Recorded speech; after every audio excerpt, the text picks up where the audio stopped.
Hi, I'm Warwick from Harder and Steenbeck, and we were sitting around talking in the studio the other day and we realized that actually we've produced quite a few videos featuring the good old Space Marine. And what we thought we might like to do is to share with you what we think are our best bits from these videos. So these are techniques that we think are particularly helpful when you're trying to create the ultimate Space Marine, or if you're just getting started out in them, and the techniques that we feel will really help you to tackle these little guys and do a great job your first time out. So here is our ultimate Space Marine compilation. What I'm looking to do is try and highlight each of the armor panels with a highlight shape that I think fits them, like the helmet, the shoulder pads. I'm going to try and paint the highlights as small as I can, but it's difficult to get the exact precise shape with the airbrush, especially when you're new. We're going to use a technique to make this easy and clean it up later. So for now, just try and do the best job you can, do the best highlights, but we can fix and adjust everything later. So don't worry about it too much. I'm going to start with a shoulder pad because I think that's the nicest, largest shape to have a go on. So I'm just going to hold the miniature at the right angle, sort of have the airbrush around 1.5 inches away. I'm going to slowly press down on the trigger and then pull it back carefully so the paint will begin to come out. I'm quite careful to start with just to get used to how it's going to look.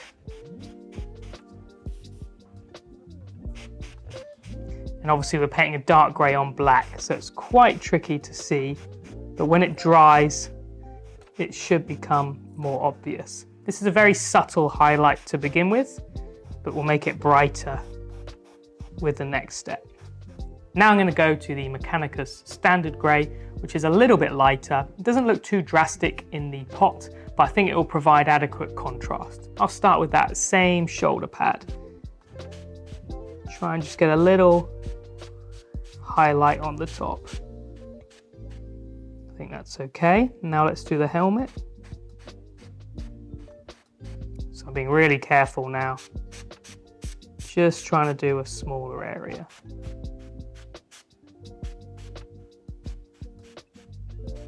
Across the top of the backpack. That's a good spot for a highlight. And the arm here. Just angling the marine so it's comfortable with me to hold the airbrush, and I'm not going to get any of this grey paint where I definitely want it to stay black.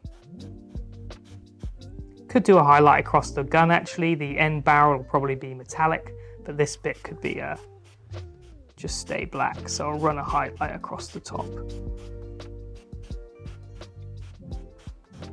Now don't get frustrated, this is difficult. You need to learn the airbrush control, but it is very forgiving, and the next step we can correct any mistakes. So try not to lose patience or get frustrated, just try and enjoy the learning process.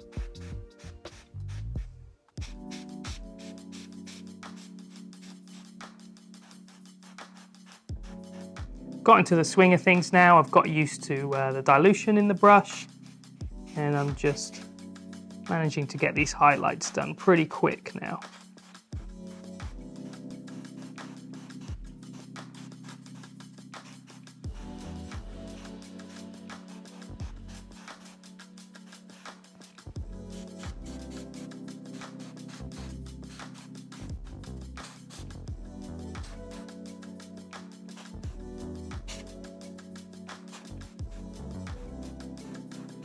Now I've got black loaded in the airbrush again, and I really make sure I've got the dilution correct on this. You can afford to have it a little bit thinner, so it's slightly more translucent, and that means if you get it on the grey, it will just soften it and blend it in rather than completely obliterate it. So I'm going to check here again. So this is a little bit thinner. I've probably got 4 parts thinner, 1 part paint, and that way, yeah, I think I've got a little more control to blend in these greys. Okay, so let's look at this shoulder pad here. His left shoulder pad, and what I want to do is basically spray on the areas that are black and bring the airbrush round to make these highlights a little smaller. So it's really difficult to get the highlights as small as you want when you spray them, and I think it's easier to go back and kind of cut in and make them smaller in this way. So I'm going to hold the marine at the right angle again so I don't get any of the black on the top part that I want, but I'm just going to make that highlight a little smaller. And this is just changing how much black can be seen on the miniature. And it hopefully should feel a little less grey and a little more black with a highlight. The shin as well, this is a good example. You can see the highlight is too wide. It's kind of taken up most of the shin. So what I'll do is come in from one side, make that highlight a little thinner,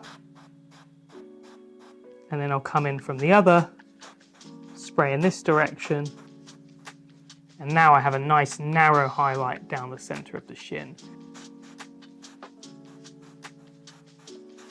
The arm as well, got a nice highlight on the top, but it's probably a little bit too big. When I'm looking at it from the tabletop angle, I can kind of only see the gray.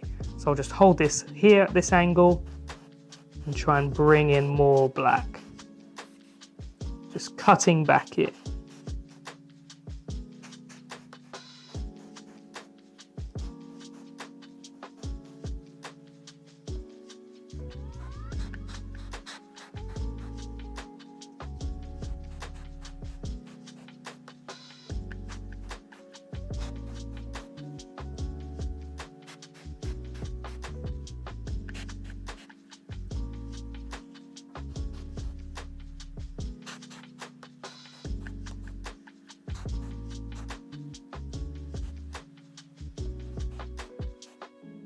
So that's it.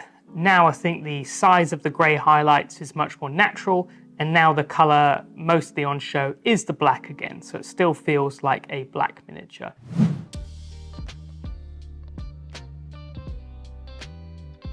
Okay, once that's in there, I've got this old bent needle that I've kind of bent into a little ring on the end. I just dip that in, twizzle it around.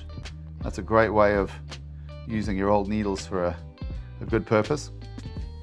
Get some color moving. And then the collar, I'm just going to turn it onto prime, okay? Now that is designed to work at a distance of approximately 1 hand's width away from the miniature. So if you just kind of get 1 hand's width away, that's the right distance for this setting. Push the trigger down, pull it back until it hits a stop, and just keep the airbrush moving over the miniature. You'll see the color start to build. You want to keep the airbrush moving quickly enough that you don't let it get too glossy, okay? You want to try to get into all of the areas of the model so that you've got that dark primer into all those nooks and crannies, because that's really where having that dark color really counts. So just as you're going, just kind of inspect. So you get under the backpack there.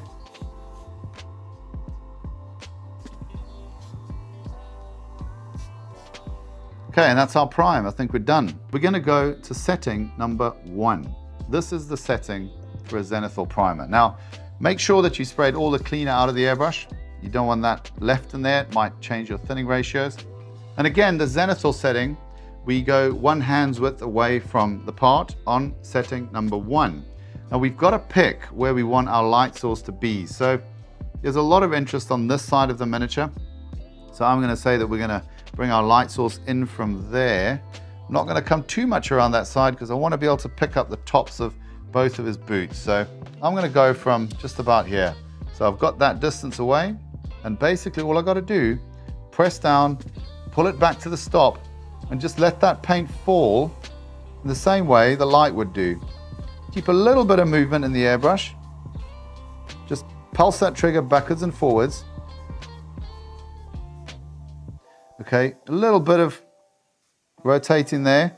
The backpack is really out the way, so I might just drop a bit of color on it, a bit of highlight on it from the top here. Now that you've got your zenithal down, go to setting number 2. So this allows the trigger to be pulled back slightly less, and it enables you to come in closer and basically pick up some of the highlights to make them stronger. You want to be the width of about 2 fingers away from the model at this point. So you just kind of gauge that yourself. Okay, we're about there, all good. Press the trigger down, and I'm going to go for the top of the backpack here. So just a little stroke across the top, just to reinforce that. I'm looking at the helmet. Obviously that's a focal point, so 2 fingers away, and I'm just going to pull that all the way back to stop. Couple of pulses, that's reinforced really nicely now. Same thing for the shoulder pad. Let's just pick that up a bit. To reinforce that highlight, I want to get the top of the weapon a little bit more. Top of the forearm. I think I'd like a little bit more on the top of his belt. Down there. I think this shoulder pad needs a little bit more, and just the top of the armor here. Now, unfortunately, we don't have any macragé blue, but I'm just going to use some ultramarine for this next step. And we're going to put it on the setting base, okay? Okay, so just test it, make sure we got the color coming through. And again, for base, we're going to go 1 hand's width away, and we just get that color on that model. Okay, so it's a pretty quick process.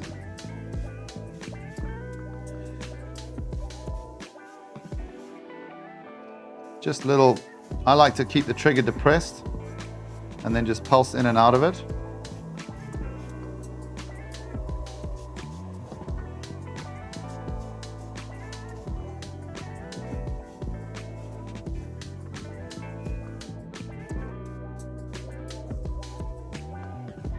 Okay, and that's it, done. So I think now we've got a model which is extremely simply done. I think it's ready to be hit with a dry brush. It's got some good highlights on there. It's got some nice shape from the model. So a pre-highlight is something we can do to help out the paint we're going to put on after. And what I'm going to do is spray some white paint over the top of that where I think the highlights are going to be. For the white, I'm going to be using this Tamiya flat white. The only slight disadvantage is we do have to match it up with the Tamiya thinner, but it's a small sacrifice because it works so well for pre-highlighting. So really recommend picking up these two if you think you're going to end up airbrushing a lot. So what I'm going to do is hold, an inch or so away from the miniature, push down on the air pressure on the trigger and slowly pull back to release the paint, just to check how it's flowing. And you can see the Tamiya paint gives us loads of control. So we'll come to the front now. Now I'm confident the paint is looking good. So I'll carefully start spraying where I think the highlights are going to be on the tops of all the armor panels. And I can build this up fairly carefully. You can be quite cautious as you build up your confidence, but when you get used to this, you can really do this pretty quickly. So I've thinned the paint quite a lot, so you can see the white isn't coming out too powerful, but we are starting to get a nice subtle highlight. I'm not going to bother putting this highlight on the gun. I'll probably end up painting that with metallic paints. But for all the armor, like the legs, I make sure I get some highlights on there.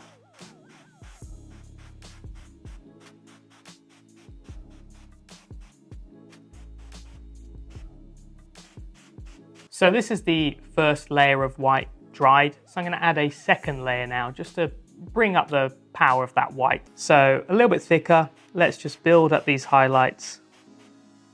Get those nice and bright, especially on the shoulder pads, the helmet, all those areas we really want to draw focus.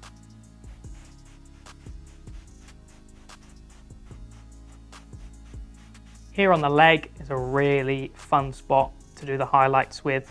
So make sure you do nice highlights that run up the shin and a circular shape highlight on top of the knee. Don't worry about making mistakes because this is just to help your paint that goes on after. So it's not the be all end all. This is just to help what we're going to do next. So if you make a mistake, just leave it and you can correct it with the color. But as you get more efficient at this, you'll make fewer mistakes. So that's my pre-highlight finished, and you can see it already looks really dramatic. And you can imagine adding some color over the top of that is going to give you such a head start. Okay, so the sergeant has a red helmet, but he has a white stripe right the way down the front. So what I've got is just cut off a little bit of masking tape here. And I'm going to position this on the model where I want to maintain that nice clean white that we've just done.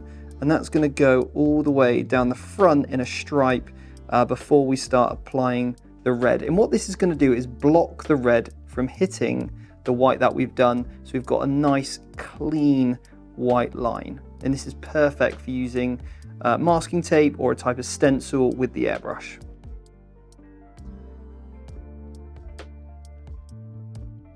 And we're going to start applying the red all over the helmet. And that white and grey base is perfect just to allow the red to go on really smoothly and also give us a nice saturated colour as well.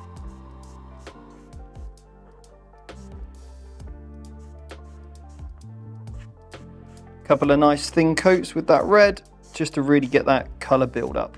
So you're going to wait for the red to dry and then you're going to do the peel. And let's see if that's worked. Yes, nice. We've got a really awesome looking white stripe right the way down the helmet and that looks brilliant. Now a glaze, all that means is you're thinning the paint down more than usual and that makes it more translucent. And that makes it really good for blending and softening things. So all we're going to do is take the Macragé blue again, but we're going to thin it more than we did before. Here I've got my tissue that I was checking the paint on before, and I've diluted this pretty heavily. And you can see it's not quite as thick, it's a little wetter.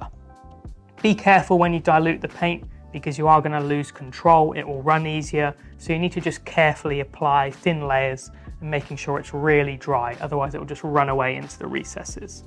So let's look at the shoulder pad here. We've got a big highlight, it's a little bit too large, and we've kind of lost the shadows here. And also it's not very well blended. So I'm going to go in across the line where I think it needs to be blended and spray this glaze. So back to the base color. I'm just really carefully spraying a tiny bit. You can see how diluted it is. It looks quite wet when it's going on. But you really don't want to flood any part of the miniature. This isn't like a wash. We just want to blend it all up.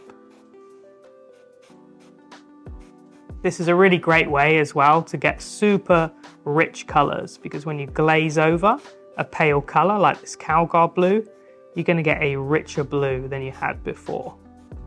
This is a really versatile technique. We're using this with blue, but pretty much every miniature I paint, I actually go ahead and do this. I like to build up the highlights all the way to the top and then go back to the darker ones to kind of blend it all in and get some more colors. But, you know, you saved so much time by airbrushing those first two colors. You can afford to spend a little bit of time just to blend it all up. And it's still going to be a really fast process that's suitable for gaming miniatures.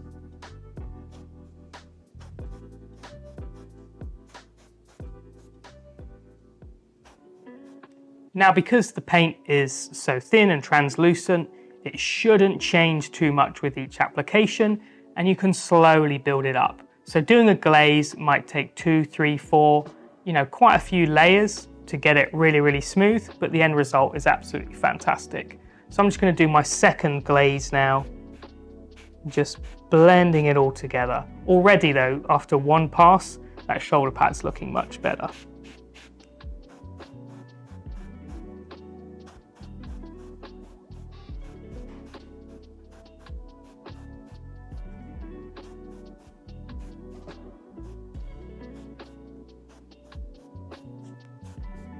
So that's 2 coats, and I'm happy with that now. I could carry on and do it a little more, but I think this is good enough, certainly for the tabletop.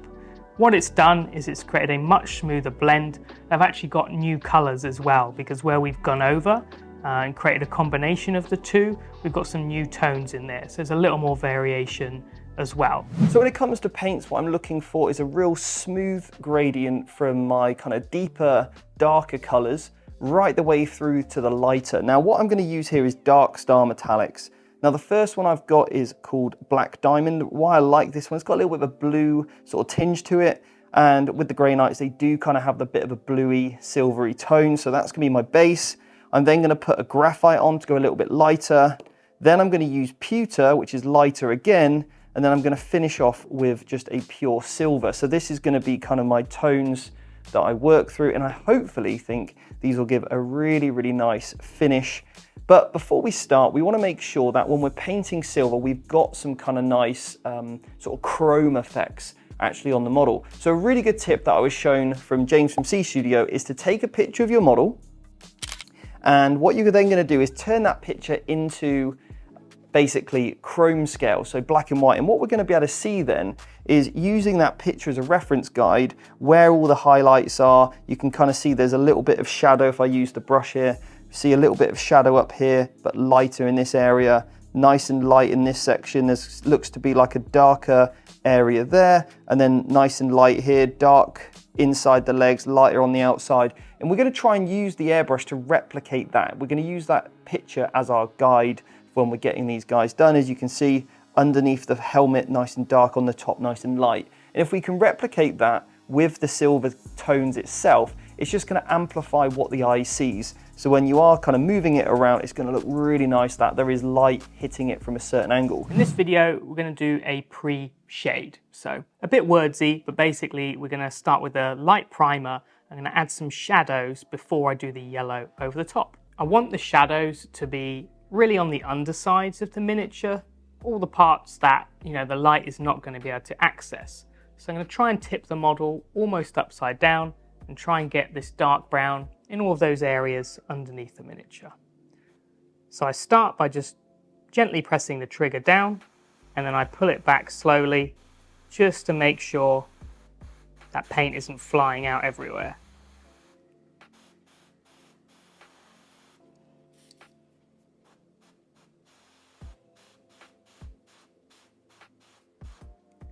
You can see here on the shoulder pad, I'm just going to build up some shadows where I think the shadows are going to fall. The most important thing, I think, is just holding the miniature at the correct angle so you're comfortable with your airbrush. Here on the inside the leg, I think I want that part to be dark, so I'm just going to angle it so it's not going to get the brown on the highlight part, and just slowly build that up.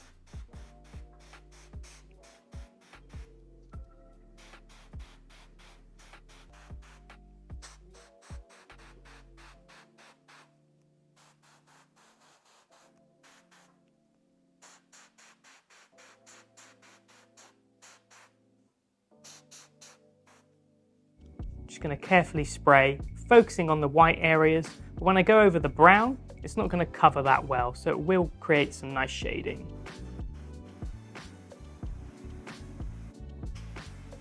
I'm just slowly building this up, and when I've got a nice application of the paint, I move on to another area. It's important we don't go over one part too much, so it pools.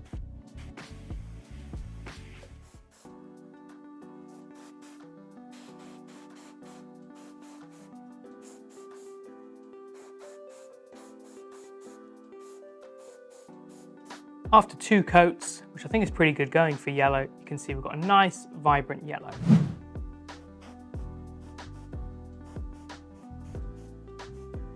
So I'm going to apply my second coat now over what I've already done, but make sure it's bone dry before you do that.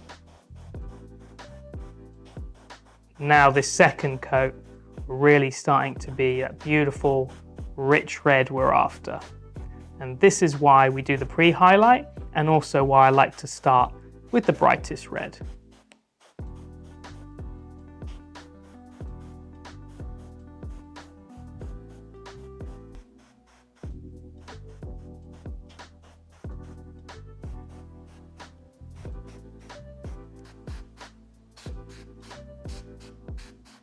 Once that second layer of red is dried, you can see it already looks fantastic. If you wanted to do your army quickly, you could actually just leave this there and then go ahead with your washes for the recesses, some extra highlighting with the brush, anything you want to do. More advanced thing you can do to add further depth to the shadows is actually to go back in now with a darker color, and we'll probably spray that from below just to try and enhance the shadows we've already got a head start on from our pre-highlight. Be quite careful with this because I don't want to ruin the lovely highlights I've done, but holding at this angle means it's going to be quite difficult for me to catch those highlights. But this just makes the shadows look a little bit richer, as the red over the black can be a little bit dull. And I think you'll probably only need one application of this paint. It's got good coverage, and we're just trying to make it a little bit darker. So maybe 1 to 2 passes and it's going to be finished. Okay, so I hope you enjoyed that. We really enjoyed making all of those videos that have contributed to this one. If you've got any questions, please leave them below. We will reply to every single one of them. And also you'll find in the description below links to each of the videos that we've referenced in this compilation. Give us a like and a subscribe to help us grow our channel so we can reach more people and help them. And remember, you've almost certainly got some knowledge that someone else could benefit from, so be the person that shares it. Thanks so much.